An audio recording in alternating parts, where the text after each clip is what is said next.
what's the real world implication of this change? Well, I can hear probably a lot of you saying, well, the teams with the most income can still spend the most money. Yeah, that would be absolutely true. And I can see a lot of you will still say the parachute payment teams will be the ones with the most income. And that is true. And as an Ipswich fan, I would say, yes, the system is broken, but it's the system you want to yell at. And I had to explain to, who was I on with? Simon and Ollie Mann, possibly, on Sportsman, where they say, we don't want parachute teams to get promoted. And I'm like, are you mad? It's not the clubs that have got them that are the problem, it's the system. And by the way, if no parachute payment clubs get promoted, so then you'll have 6 in one season as opposed to 3, 4, 5 or what have you. Actually makes things worse. It's the system that's the problem, not the clubs that have got them. But this is a tribal, emotional, irrational sometimes conversation with football fans. Not saying Simon or Ollie was saying it, but people think that this is a fix for an issue. The failure of parachute payment clubs. Anyway, I'm going off on a tangent when it's the system that needs to be fixed. And then there's our American-backed friends, Birmingham and Wrexham, who we think have far higher commercial income. Well, we know that, don't we? We know that to be a fact.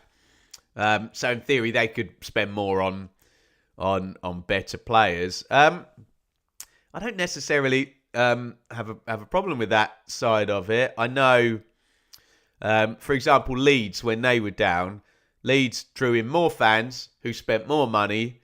They have more fans across the world and Europe and whatnot in terms of a TV audience. So they were on the TV more, understandably. They had better commercial revenues, better hospitality, better sponsorship.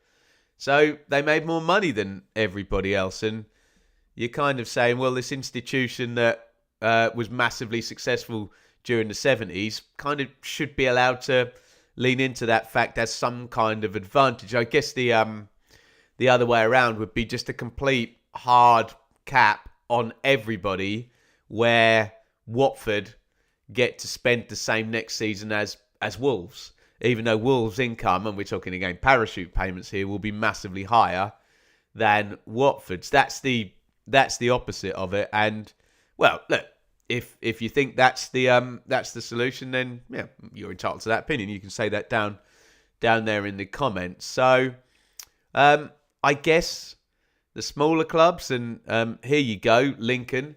You can get your first mention as probably the one who's going to have the lowest income, do you think, next season? Lincoln City coming up from League One. You'd imagine Cardiff's would be bigger, even Bolton and Stockport possibly coming. So, yeah, that's the change in system. The big thing is that we've moved from a hard figure to a percentage number. Yes, still the clubs with the bigger income will be able to.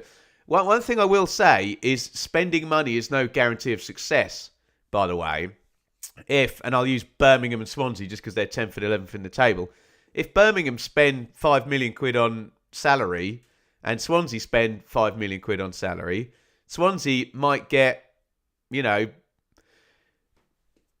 10 times more out of their 5 million quid in terms of on-pitch output. All it takes is for a player to get hurt and not play or not be a success, or one massive success on a good deal where that player scores a load of goals and plays a load of games. So, again, it's no guarantee of success, but on average, over the history of the world, the more money spent on something, the more success you will have over a long period of time. I think it does compound in the end, doesn't it? So, yeah, let me know your thoughts on the Championship voting in a new financial framework. We are now talking SCR rather than PSR. Let me know how you think it's going to affect your club.